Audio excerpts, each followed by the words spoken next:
Hey, bonjour tout le monde, nous voici notre matinale, jour numéro 3. 3 jours, ça passe tellement, mais tellement vite.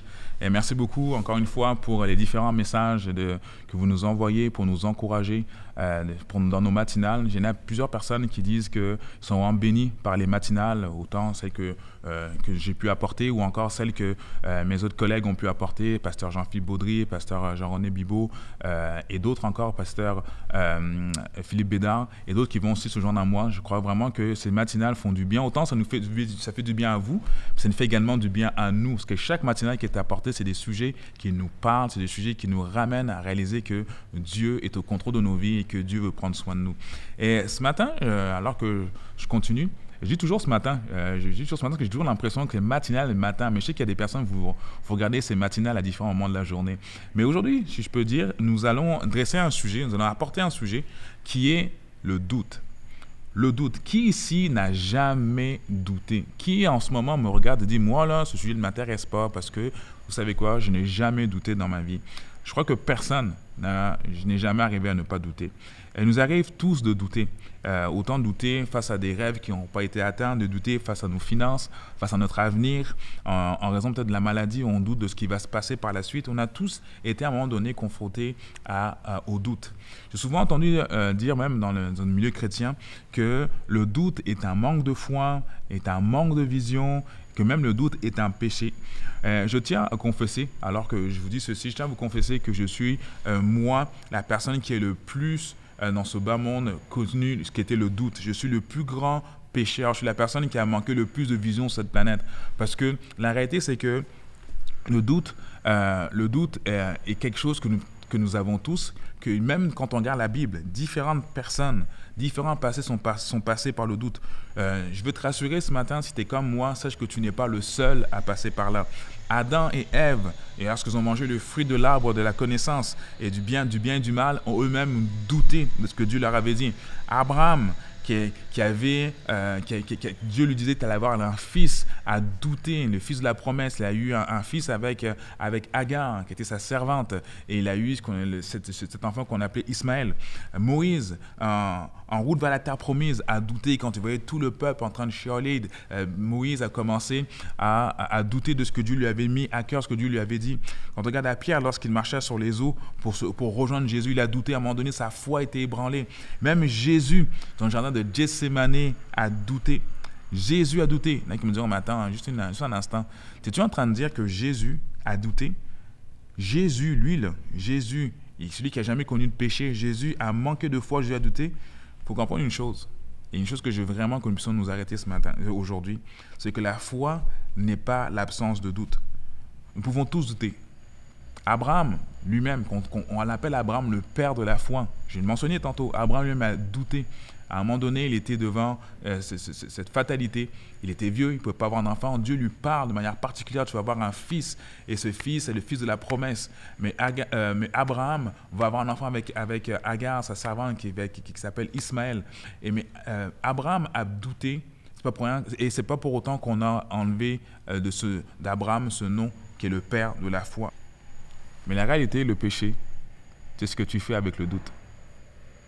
Le péché n'est pas de douter, mais le péché, c'est ce que tu fais avec le doute.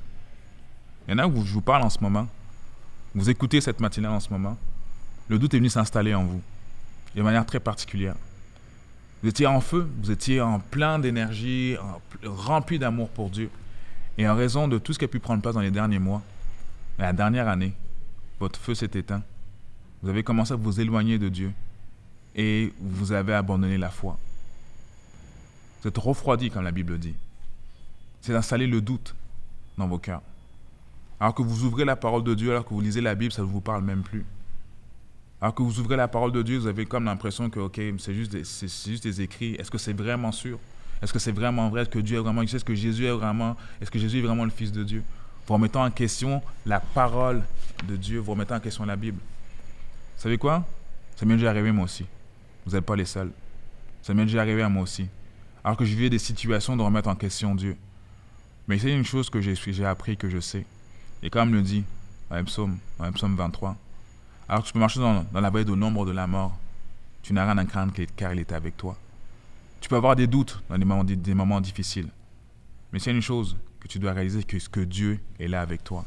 C'est que Dieu veut prendre soin de toi. Le doute, on le traverse tous. Il y a des moments de doute en raison des situations qu'on vit, des situations difficiles qu'on peut traverser. Mais n'oublions jamais que Dieu est avec nous. Et je voudrais vraiment que vous puissiez vous rappeler de cette phrase, de cette citation. Ce n'est pas parce que tu ne crois plus en Dieu que Dieu ne croit plus en toi. Je vais le répéter. C'est pas parce que tu ne crois plus en Dieu que Dieu ne croit plus en toi. Peut-être que tu t'es éloigné de Dieu, mais Dieu ne s'est pas éloigné de toi. Dieu est proche de toi. Et cette matinale, ce matin, je vais faire quelque chose de particulier. Je vais parler à des personnes. C'est votre cas aujourd'hui. Vous êtes éloignés. Il y a des doutes qui sont installés en vous. Ma prière pour vous aujourd'hui, c'est que Dieu vienne vous saisir là ce que vous êtes, que Dieu vienne vous parler, que Dieu, par son esprit, vienne se révéler à nouveau à vos cœurs, que Dieu de nouveau vienne se révéler à votre esprit, qu'il y ait ce Dieu qui veut prendre soin, mais il y a un Dieu qui veut te diriger, un Dieu qui veut te relever, un Dieu qui, alors que tu peux pleurer sur certaines situations, est celui qui veut retirer les larmes sur ton visage, alors que tu as été blessé par des situations, est celui qui veut panser tes plaies. Tu as pu douter de lui, puis ça arrive. Lui-même, Jésus a douté. Mais comme j'ai dit tantôt, ce n'est pas le doute qui est le péché. C'est ce que tu fais avec le doute qui va t'amener loin de Dieu. Permettez-moi juste de prier pour vous. Seigneur Père, alors que je suis venu simplement avec ce simple message sur le doute, Seigneur, je crois vraiment que nous pouvons tous traverser le doute. Nous avons tous traversé un moment de doute dans notre marche spirituelle. Mais c'est une chose que j'ai réalisée, Seigneur, c'est que quand je regarde à tout ce que tu fais, tout ce que tu as pu faire, je ne peux pas nier qu'il y a un Dieu vivant, un Dieu puissant qui règne autant dans ce monde, mais il y a un Dieu qui règne dans ma vie. Seigneur, je prie pour des personnes qui sont éloignées de toi, des personnes qui ont le cœur qui s'est endurci face à toi. Je prie que tu fasses de ce cœur de pierre un cœur de chair. Seigneur, tu puisses parler par ton esprit à ces personnes qui ont besoin d'entendre à nouveau ta voix. Que ce soit par ta parole, que ce soit par des amis, par leur entourage, que ce soit par des situations, mais que tu te révèles à nouveau à eux. Seigneur, merci. Parce que parfois, à travers le doute, il y a des choses que tu veux nous amener à réaliser. Que tu es un Dieu qui est puissant. Qu'il y a des moments de doute que tu es un Dieu qui veut se révéler de manière particulière. Alors Seigneur, je te prie, révèle-toi encore à nous aujourd'hui. Au nom de Jésus. Amen.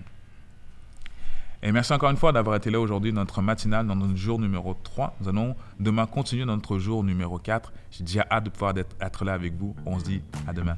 Bye bye.